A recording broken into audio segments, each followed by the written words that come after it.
오늘 제목 말씀은 팔복입니다. 마태복음 5장 1절로 10절입니다. 오늘 본문의 말씀을 보면 여러분이 잘 아시는 팔복, 산상수훈의 말씀입니다. 산상수훈은 결이나 율법이 아니라 천국 시민들이 실천해야 할 천국의 대헌장이라고 말씀하고 있습니다. 산상수훈의 말씀은 예수님처럼 세상을 초월하며 하늘의 것을 바라보며 사는 삶이라고 볼 수가 있습니다. 우리 예수님께서 가르쳐 주신 팔복의 말씀은 하나님의 소유된 백성으로서 예수님의 영성을 갖추고 내적인 충만함을 채우는 것을 말씀하고 계십니다. 우리의 성품은 축복의 통로라고 볼 수가 있습니다. 예수님께서 가르쳐 주신 산상수훈의 말씀을 보면 우리들이 생각하고 있는 복에 대한 개념과는 전혀 다른 것을 볼 수가 있습니다. 우리가 이 세상을 살면서 축복을 받을 수 있는 비결은 바로 예수님의 인격, 예수님의 사랑을 배우고 예수님이 지신 십자가의 삶을 살아가는 것을 가르치고 있습니다. 우리 모두 이 시간 말씀을 통하여 은혜 받고 변화되어서 예수님의 영성을 소유하시고 팔복의 축복을 받을 수 있기를 주님의 이름으로 축복합니다. 오늘 본문의 말씀을 보면 예수님께서는 우리에게 복 있는 자의 자격을 8가지로 나누어서 말씀을 가르쳐주고 계십니다. 첫째로 보면 천국을 소유하기 위해서 마음을 비우기를 원하고 있습니다. 본문 1절을 보면 예수님께서 무리를 보시고 산에 올라가 앉으시니 제자들이 나온지라. 2절에 보면 입을 열어 가르쳐 이르시되 예수님께서 말씀하고 계시다는 것입니다.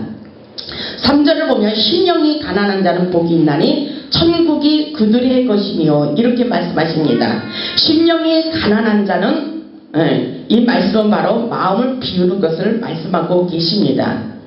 심령이 가난한 자는 복이 있나니 천국이 그들의 것입니다. 이렇게 말씀하고 계시죠. 먼저 육신의 것을 채우는 것보다도 천국의 것을 소유하기 위해서 깨끗이 비우는 것을 말씀하고 계십니다. 비우면 비울수록 하늘의 신령한 복이, 하늘의 신령한 말씀, 천국을 소유할 수가 있다는 것입니다. 오직 천국을 소유하기 위하여 하나님의 은혜를 깨닫고 철저히 자신의 심령을 깨끗이 비우는 것이 중요합니다.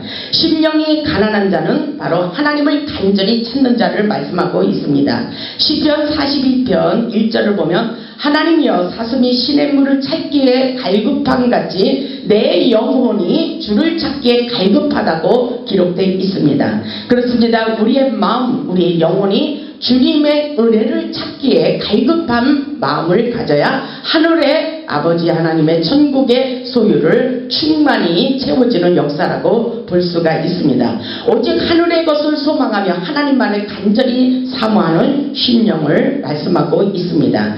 심령이 가난한 자의 축복은 바로 천국을 소유하는 거예요. 이 땅의 모든 욕심을 버리고 하늘의 소망을 가지면 가질수록 우리의 마음이 평안해집니다. 그렇기 때문에 성령의 은혜를 충만히 받으면 받을수록 우리의 마음속에 심령 천국을 이룰 수 있다고 영적인 말씀으로 비유하자면 바로 우리의 마음, 우리의 욕심을 비우는 것이라고 말씀하고 계십니다. 우리 마음 안에 성령을 받아서 그 은혜로 살아가는 것을 말씀하고 계십니다. 하늘나라는 물과 성령으로 거듭난 자만이 누리는 축복의 삶이라고 볼 수가 있습니다. 그렇기 때문에 누가복음 17장 20절로 21절을 보면은 하나님의 나라는 볼 수 있게 임하는 것이 아니고 또 여기 있다 저기 있다 그것도 못하리니 하나님의 나라는 너희 안에 있느니라 이렇게 말씀하고 계셔요.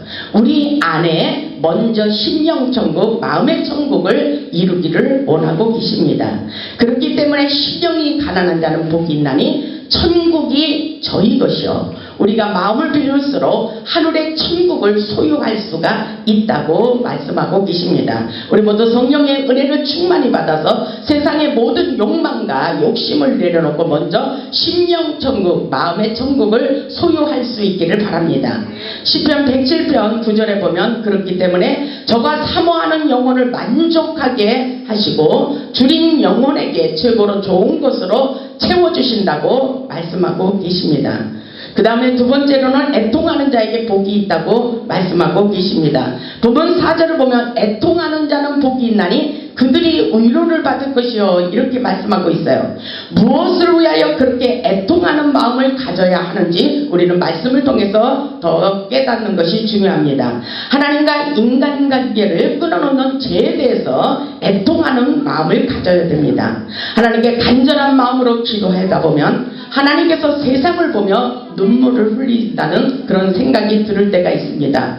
왜 이렇게 세상이 악해져만 가는지 안타까운 마음이 들 때가 있습니다. 이 마음이 바로 성령님께서 주시는 하나님의 마음이라고 저는 생각합니다. 우리는 썩어져가는 세상을 향해 지옥으로 가는 영혼들을 위해서 하나님의 마음을 헤아리며 더욱더 애통하는 마음을 가졌으면 합니다.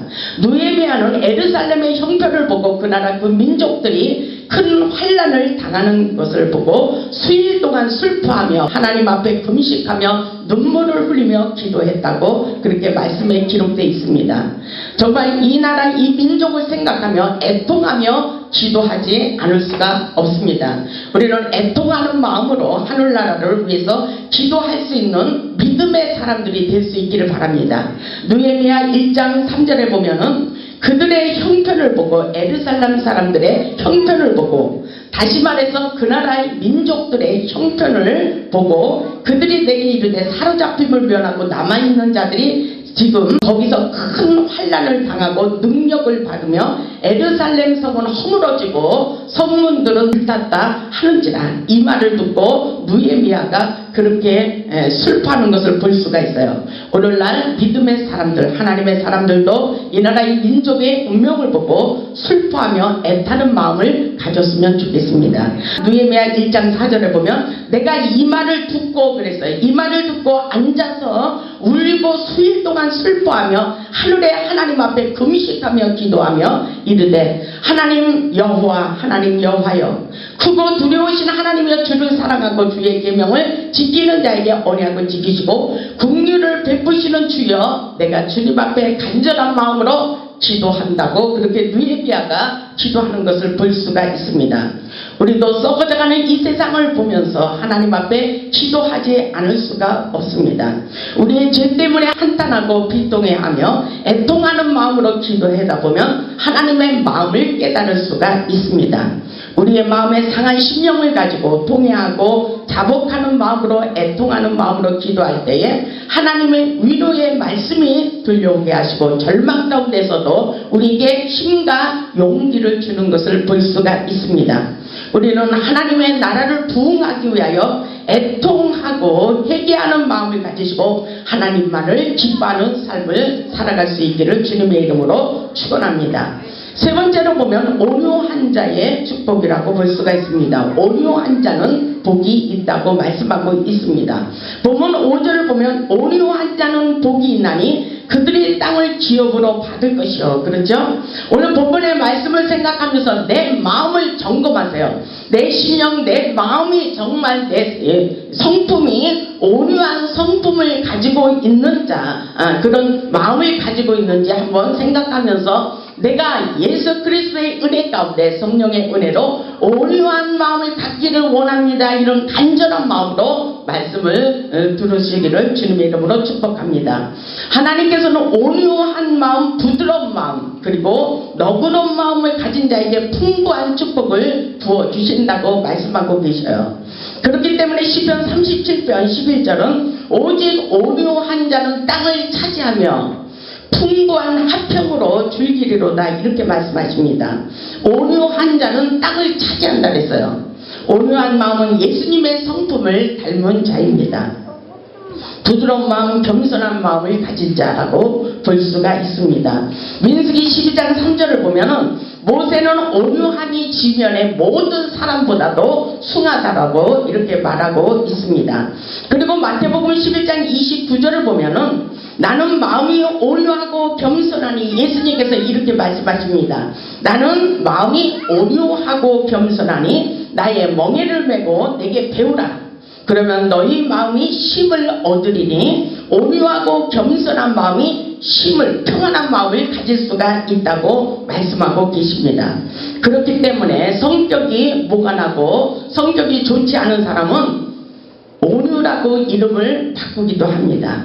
제가 아는 목사님도 온유라고 이름을 바꿨어요. 그렇기 때문에 그분이 누구누구 김온유, 최온유, 그럼 박온유 이렇게 이름을 바꾸는 사람이 있어요. 그것은 바로 내 성품이 아직도 다듬어지지 않고 성격이 뭐가 나기 때문에 온유한 마음을 갖기를 간절한 마음으로 그렇게 이름까지 온유로 바꾸는 사람들이 있습니다.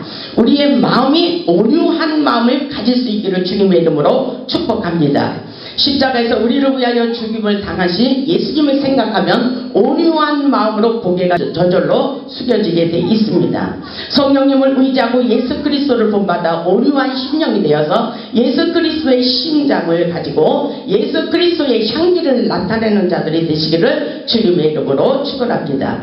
네 번째로 보면 의에 줄이고 목마른 자의 복이라고 말씀하고 있습니다. 본문 6절을 보면 의에 줄이고 목마른 자는 복이 있다니 그들이 배부를 것이요 이렇게 말씀하고 계셔. 우리가 이 땅에서 부요함으로 풍성함으로 배부르게 차고 넘치는 축복을 받기 위해서는 의에 줄이고 목마른 인생을 살아야 됩니다. 그들이 바로 배부른 인생을 산다고 이렇게 말씀하고 계십니다. 다시 말해서 의라는 것은 바로 하나님과의 바른 관계를 말씀하고 있습니다. 하나님의 나라를 위하여 애쓰고 힘쓰는 자를 말씀하고 있습니다. 그렇기 때문에 마태복음 6장 33절을 보면 너희는 먼저 그의 나라와 그의 의를 구하라. 그리하면 이 모든 것을 너희에게 더하여 주시리라 이렇게 말씀하고 계십니다. 하나님의 나라를 위해서 살아갈 때는 하나님께서 모든 것을 더하여 주시는 축복의 역사가 일어난다고 말씀하고 계십니다. 그렇기 때문에 요한 3서 1장 2절에도 사랑하는 자여 내 영혼이 잘된 같이 내가 범사에 잘되고 강건하기를 내가 간구하노라 이렇게 말씀하셔요. 말씀이 그대로 모든 것이 잘되고 부유하게 채워지는 풍성한 축복은 바로 하나님의 나라를 위하여 헌신하고 봉사하고 충성하는 마음을 가질 때에 우리 하나님께서 우리 인생을 온전히 책임져 주시고 축복해 주신다는 사실을 믿을 수 있기를 주님의 이름으로 축원합니다. 다섯 번째로 보면 긍휼히 여기는 자의 복이라고 볼 수가 있습니다. 본문 7절을 보면은 긍휼히 여기는 자는 복이 있나니 그들이 긍휼히 여김을 받을 것이요 이렇게 말씀하고 계시죠. 긍휼히 여긴다. 긍휼히 여긴다는 것은 남을 동정하고 불쌍히 여기는 마음을 말씀하고 있습니다. 사람들은 남을 비평하고 헐뜯고 남을 공격하고 대적하는 것을 좋아하지만 우리 하나님께서는 그런 것을 기뻐하지 않습니다. 남을 불쌍히 여기는 것을 기뻐하십니다. 우리는 이런 마음, 긍정적인 마음을 가지고 남을 언제나 동정하고 불쌍히 여기는, 긍휼히 여기는 마음을 가져야 돼요. 출애굽기 33장 19절에 보면 나는 은혜 줄 자에게 은혜를 주고 긍휼히 여기는 자에게 긍휼을 베풀어 주시겠다고 말씀하고 계셔요. 긍휼히 여기는 자는 복이 있다고 말씀하셔요. 그가 곧 하나님의 긍휼히 여김을 받기 때문인 것입니다. 남을 긍휼히 여길 수 있는, 불쌍히 여길 수 있는 마음을 가질 수 있기를 바랍니다. 은혜를 받으면 받을수록 우리가 남을 불쌍히 여기게 돼요. 모든 것이 은혜로 생각합니다. 나에게 대적을 할지라도 공격을 할지라도 그들을 불쌍히 여기는 예수 그리스도의 마음을 담게 된다는 것입니다. 그렇기 때문에 하늘의 것을 소유하기 위해서 우리는 영적인 사람으로 바뀌어주시고 성령의 은혜를 충만히 받아서 모든 것을 하나님의 은혜로 긍휼히 여기고 불쌍히 여길 수 있는 너그러운 마음을 가지시기를 주님의 이름으로 축원합니다. 여섯 번째로 보면 마음이 청결한 자의 복입니다. 마음이 청결한 자. 본문 8절을 다 같이 읽겠습니다. 시작. 마음이 청결한 자는 복이 있다니 그들이 하나님을 볼 것이요. 아멘. 마음이 청결한 자는 하나님을 볼 수 있다고 말씀하셔요. 하나님을 볼 수 있기 위해서 하나님의 속성을 본다는 것입니다. 우리는 하나님을 보고 싶어 하지만 청결한 마음을 갖지 못하는 것이 바로 문제입니다. 하나님은 영이시기 때문에 우리 육신의 눈으로 하나님을 보기가 어려워요. 맑은 물에 하늘이 비치는 것처럼 우리의 마음이 죄를 회개하고 정결하게 되면 하나님이 우리의 마음속에 비춰오는 것이라고 볼 수가 있습니다. 그것은 바로 지식으로 배우는 것이 아니에요. 우리가 잘나서 연구한다고 하나님의 속성을 깨닫고 보는 것이 아닙니다. 맑은 마음에는 자연적으로 하나님의 임재하심이 들어오고 하나님의 계시가 들어오는 것이라고 볼 수가 있습니다.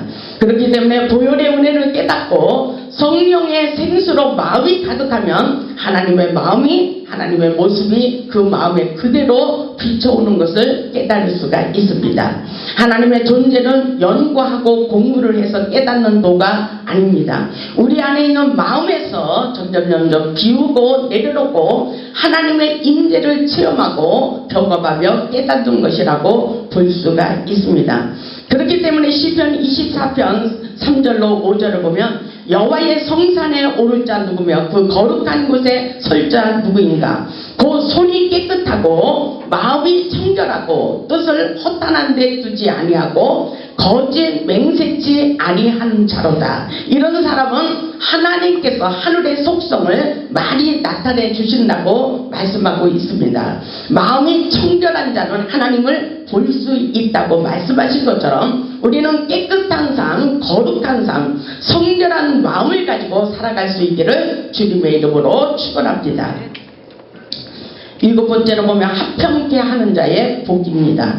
본문 9절을 보면 합평케 하는 자는 복이 있나니 그들이 하나님의 아들이라 일컬음을 받을 것이요.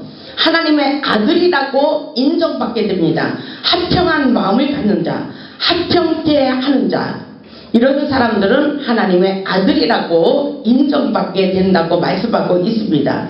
예수님은 이 땅을 합평케 하기 위해서 오셨습니다. 우리도 성령을 힘입어서 합평을 가져오는 평화의 도구로 쓰임받을 수 있기를 바랍니다.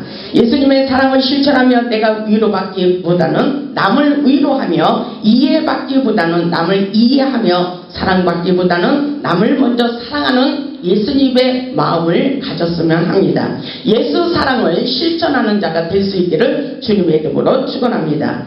8번째로 보면 우리 의를 위하여 박해받는 자의 복이라고 말씀하고 계셔요. 10절을 보세요. 의를 위하여 박해를 받은 자는 복이 있나니 천국이 그들의 것임이라고 이렇게 말씀하십니다. 천국을 소유하기 위해서 우리가 의를 위하여 박해를 받아도 참아야 됩니다. 의를 위하여 박해를 핍박을 받는 자는 당연히 천국의 소유권을 허락하여 주시겠다고 말씀하십니다. 복음을 전하다 핍박을 받는 자는 당연히 천국의 소유권을 받게 되는 것을 믿을 수 있기를 바랍니다. 그렇기 때문에 베드로전서 4장 14절을 보면은 너희가 그리스도의 이름으로 욕을 받으면 복 있는 자로다 이렇게 말씀하셔요. 예수 그리스도의 이름으로 욕을 받게 되면, 욕을 받으면, 욕을 얻어먹으면 복 있는 자로다. 영광의 영, 곧 하나님의 영이 너희 위에 계심이라고 이렇게 말씀하고 계셔요.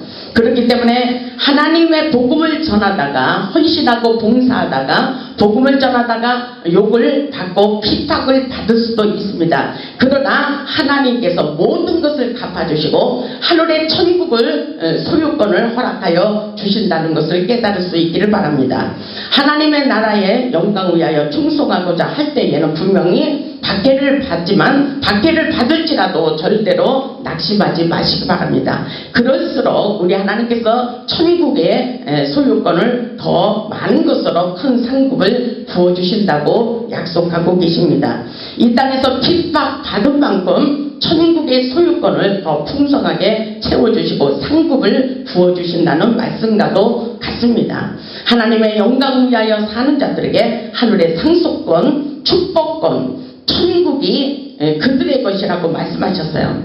의를 위하여 박해를 받는 자는 복이 있나니 천국이 그들의 것이에요. 우리가 만약에 하나님의 복음을 전하다가 욕을 먹고 정말 비웃음을 당할지라도 우리 하나님께서 우리를 인정하시고 천국을 소유할 수 있도록 하나님께서 축복을 부어주신다는 사실을 믿을 수 있기를 바랍니다. 11절을 보면 나로 말미암아 너희를 욕하고 박해하고, 나로 말미암아라는 것은 예수님을 말씀하셔요. 하나님의 복음을 전하는 충성스러운 일꾼들을 말씀하고 계십니다.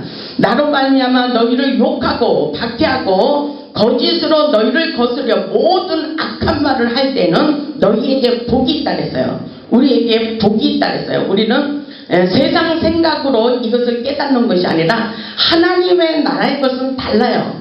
세상 사람들이 생각하는 것과는 아주 다릅니다. 다른 방법으로 모든 것을 비우고 이 땅에서 우리에게 비웃음을 당할지라도 하나님의 영광을 위해서 참으면 하나님께서 더 큰 축복으로 상급을 부어주신다는 말씀과도 같습니다.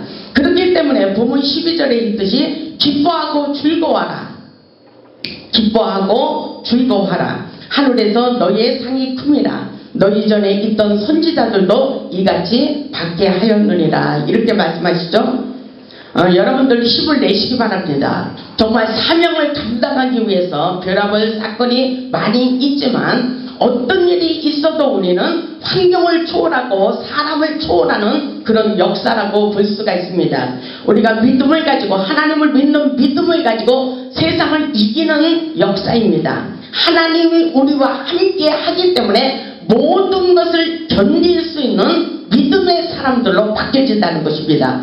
그것은 바로 우리가 성령의 은혜를 충만히 받으면 받을수록 아무리 우리가 욕을 당해도 다 견딜 수가 있어요. 그러나 성령의 은혜를 충만히 소유하지 못하면 모든 것이 은혜가 되지 않고 견딜 수가 없어요. 말로 못해 괴로워서 견딜 수가 없고 참을 수가 없다는 것입니다. 그러나 우리 하나님이 우리와 함께 하심을 믿는다면 우리는 얼마든지 세상을 초월하고 사람을 초월하고 살아갈 수가 있습니다. 여러분들 복음을 전하다가 욕을 먹고 핍박을 받아도 기뻐할 수 있는 믿음을 가지시기 바랍니다. 하늘의 상이 크다고 말씀하셔요. 하나님이 살아계시기 때문인 것입니다. 하늘의 상이 없는 사람은 불행한 사람입니다. 예수님 때문에 핍박받을 때에 기뻐하고 즐거워할 수 있는 믿음의 사람들, 영성이 깊어지는 그런 사람들이 될 수 있기를 바랍니다. 하나님께서 우리 인생을 보장하여 주시고 책임져 주시겠다는 그런 약속의 말씀과도 같습니다. 우리 모두 영적 성숙을 가지고 모든 것을 초월하는 믿음을 가지시기 바랍니다. 하나님의 나라는 비우면 비울수록 하늘의 축복이 함께 옵니다. 하늘의 축복이 함께 쏟아지고 있습니다. 하늘의 것을 더욱 소유하게 됩니다. 우리의 욕망을 내려놓으면 내려놓을수록 우리의 마음에 심령 천국을 이룰 수가 있어요. 마음이 평안해집니다. 왜냐하면 본문 1절과 같이 심령이 가난한 자는 복이 있나니 천국이 저희 것이며 비운다는 것입니다. 하나님의 은혜로 세상의 모든 욕망을 비우고 우리의 마음을 내려놓으면 내려놓을수록 비우면 비울수록 천국을 소유할 수가 있다는 것을 깨달을 수 있기를 바랍니다. 이 땅에서 심령 천국을 이루며 평안한 마음으로 사시기 바랍니다. 그것이 우리의 삶에 승리하는 비결입니다. 하나님의 은혜로 살아갈 때에 세상이 보여요. 사람의 마음이 보이고 그들의 모든 은혜가 되지 않아도 은혜로 합이 될 수 있는 그런 너그러운 마음, 예수님의 마음을 얼마든지 닮으며 살아갈 수가 있다는 것을 깨달을 수 있기를 바랍니다. 오늘 팔복의 말씀이지만 이것은 인간의 힘으로 극복하기 어려운 말씀입니다. 그러나 우리의 안에 성령의 은혜가 충만히 채워지면 채워질수록 이 모든 것을 감당하며 나아갈 수가 있습니다. 우리는 영의 사람으로 바뀌어지는 역사예요. 영적인 사람으로 바뀌어지면 우리는 하나님의 은혜로 이 모든 것을 감당할 수가 있다는 사실을 여러분 깨달을 수 있기를 바랍니다. 세상을 정복하고 다스리는 축복은 바로 하나님의 은혜로 세상을 초월하고 하늘의 것을 바라보며 사는 삶이라고 볼 수가 있습니다. 우리 모두 예수님께서 가르쳐 주신 팔복의 말씀을 깨닫고 하늘의 축복을 상속받아서 천국을 소유하는 축복의 주인공들 되어 하나님께 영광 돌리는 승리하는 삶을 사시기를 주님의 이름으로 축원합니다. 아멘. 감사합니다.